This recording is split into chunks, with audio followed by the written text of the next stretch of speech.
আজকে টক দই দিয়ে একটা কন্ট্রাস্টেড স্মুদি বানাবো। এটা হলো টক দই, অ্যান্ড এখানে আছে হলো আঙুর অ্যান্ড বেদানা। তো কলাও ছিল, তো আমি কি করেছি, বেদানা ধুয়ে নিয়েছি, আঙুর ধুয়ে নিয়েছি, এবং এখানে আছে কলাটাকে আমি স্লাইস করে কেটে নিয়েছি। তো এখন আমরা দইটা দিয়ে দইয়ের ভেতরে এই উপাদানগুলো একটা করে দিয়ে দেবো। চলুন দেখি কতটুকু খেতে চাও বলো। আর একটু দিই। যারা টক দই খেতে পছন্দ করেন না তারা এইভাবে ফলের সাথে মিশিয়ে টক দইটা খেতে পারেন। এটা কিন্তু খুবই অসাধারণ এবং হেলদি একটা খাবার। করে দিব ভুটা।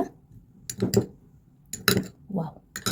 কেউ চাইলে এটাকে ব্লেন্ড করে স্মুদি বানিয়েও খেতে পারেন, আই গেস সেটাও ভালো লাগবে। হিমেল, কেমন হয়েছে বলো তো? এটা কোনো কথা? এটা ভালো জিনিস খাওয়াইতেছো, তার মানে কি এটা ভিডিও টেক নেওয়া লাগবে? হ্যাঁ, আমি কিন্তু বুঝতেছি না। অসাধারণ হয়েছে। এত এত সুন্দর করে একটা জিনিস বানালাম সময় নিয়ে, তো তুমি বলবা না? দারুণ, অসাধারণ। আমি আমার জীবনে প্রথমবার খেতেছি এরকম। Yes, I got my answer.